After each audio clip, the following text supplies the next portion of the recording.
मुख्य उद्देश्यों में से ये है कि बच्चे को पता हो कि वो किस विषय में कितना ज्ञान अर्जित करें, उनके अभिभावकों को पता हो कि वो किस विषय में किस स्तर तक का ज्ञान प्राप्त करें और उनको विषयवार और कक्षावार कितनी जानकारी होनी चाहिए। इस प्रशिक्षण के द्वारा हम ये उम्मीद करते हैं कि टीचर्स, अभिभावक और छात्र लर्निंग आउटकम्स के बारे में पूरी जानकारी कर सकेंगे और इससे जनपद लखनऊ की जो शैक्षिक गुणवत्ता का जो स्तर है उसमें निश्चित रूप से वृद्धि होगी। इस प्रशिक्षण से हम सब बहुत आशान्वित हैं और उम्मीद करते हैं कि जनपद लखनऊ में इस लर्निंग आउटकम की प्रशिक्षण का एक अलग ही प्रभाव परिलक्षित होगा।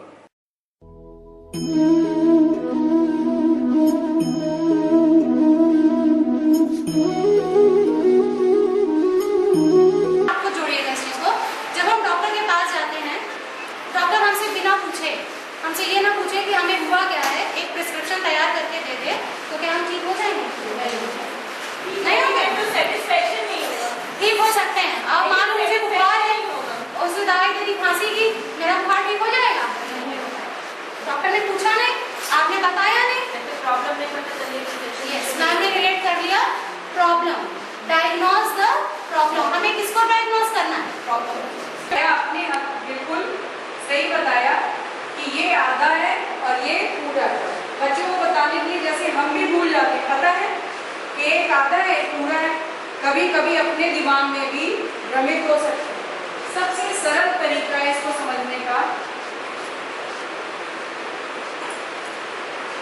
हम ऐसा कॉन्सेप्ट है तराजू का, कौन सा सिरा ऊपर ढकता है, कौन सा नीचे, कौन सा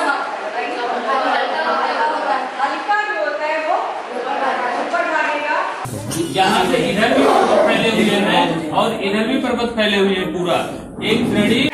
मेरे दादाजी के घर, मेरे दादाजी के घर एक मोटी सी बिलैया रे। लाइन ये तो इनसे मिलकर एक चतुर्भुज बन रहा है, लेकिन अगर मैं इसका एक कॉर्नर मोड़ दे रहा हूँ तो ये दो समतल में आ गया, एक ये समतल है और एक ये झुका हुआ है। अब ये नहीं बोला जाएगा आपका चतुर्भुज, नहीं, कोई पंच ना बोलिए, बस ये चतुर्भुज नहीं है। हम देशांतर की बात करते हैं तो बच्चे अक्सर भूल जाते हैं अक्षांश और देशांतर होते क्या है। सिंपल सा जैसे संतरा गेंद ऐसे लेके हम सिंपल सा ऐसे कुछ भी गोल चीज ले लें और इंग्लिश में जैसे लॉन्गिट्यूड और लैटिट्यूड, तो हम सिंपल से कह सकते हैं जो लेटी से लैटिट्यूड है तो लेटी जो लेटी है वो हमारी अक्षांश रेखाएं हैं। अम्ल और क्षार दोनों कॉन्सेप्ट में बताया गया था, तो जब बच्चे ने अम्ल और क्षार ये दोनों ही चीजों को सुन रखा है तो उसका लर्निंग आउटकम जो पहला आना चाहिए बच्चों का कि बच्चे अम्ल व क्षार शब्दों से परिचित हो रहे हैं। उनके लिए ये नया नहीं रह गया ये शब्द अम्ल और क्षार। दूसरा, दैनिक जीवन में जैसे सब्जियां हैं, फल है या कोई भी वस्तु है, उसमें वो अम्लीय व क्षारीय पदार्थों को पहचान पा रहे क्योंकि उन्हें स्वाद के थ्रू बताया गया है कि खट्टा और कड़वा।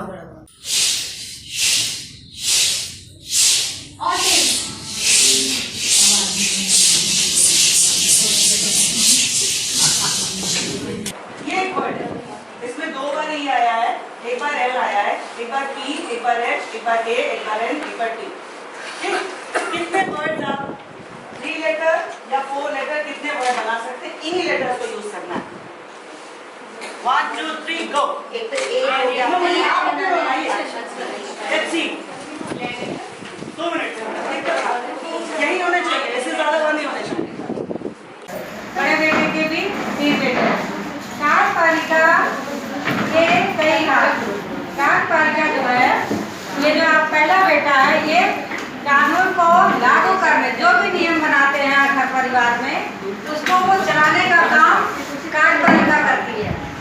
हमने पढ़ा भी है, बूढ़े में खाते जुड़ती हैं, भाग भी खाते घटती हैं। तो बस यहाँ पर मुझे ये बताना है कि अगर आधार आ गया 5 तो 1 + 1 इस पर कि आप 5 पे 2 आ जाए।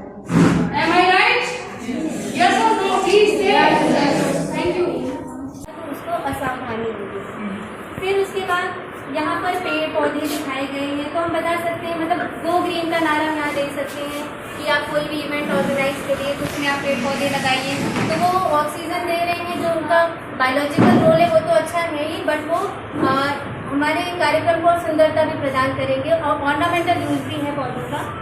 जीवन में कुछ करना है तो मन को मारे मत बैठो, जीवन में कुछ करना है तो मन को मारे मत बैठो, आगे आगे बढ़ना है तो हिम्मत हारे मत बैठो।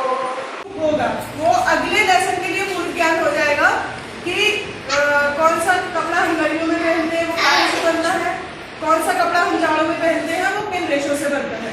तो ये अब आगे के पार्ट के लिए पूर्ण ज्ञान की तरह थोड़ा सा छोड़ दिया गया, बाकी प्रेजेंटेशन बहुत बढ़िया।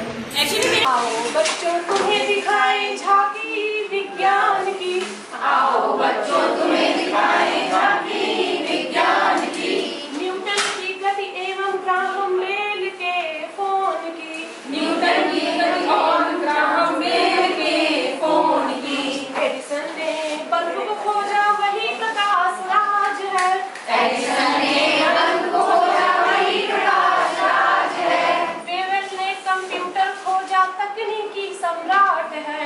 बढ़ता हुआ और घटता हुआ, तो आप ध्यान दीजिएगा 40 रुपए से किराया कितना हो गया 50। आप लिख लीजिएगा यहाँ किराया है, तो आप बताइए प्रतिशत वृद्धि बराबर क्या हुआ परिवर्तन, परिवर्तन कितने का बोलिए 40 से 50 10 प्रारंभिक मान 40 गुणा 100, तो देखिए 25% आ गया एक सामान्य का।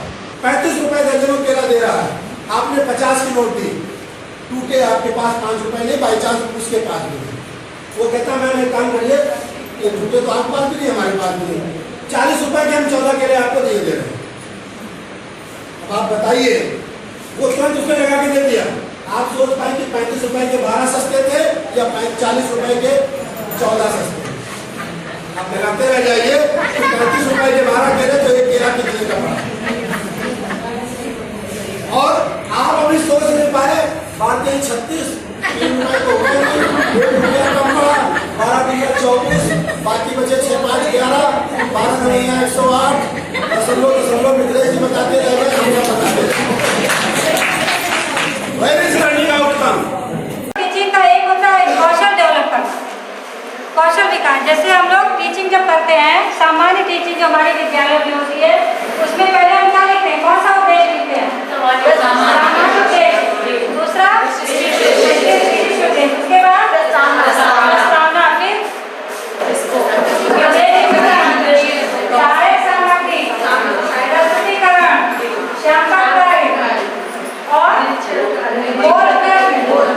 पुनरावृत्ति प्रश्न, ये सारे जो बिंदु हैं इन्हीं को विकसित करने के लिए माइक्रो टीचिंग या सूक्ष्म शिक्षण की व्यवस्था की गई है। क्योंकि मैंने उसको इस फ्रेम को पूरा सिखाया है, बेहतर तरीके से सिखाया है। हम झूठ मूठ का ये नहीं कह सकते कि आपने क्वालिटी एजुकेशन नहीं दिया। क्वालिटी एजुकेशन का मतलब सिर्फ और सिर्फ ये है कि आप अपने लर्निंग आउटकम को अचीव कर गए, this is the quality education.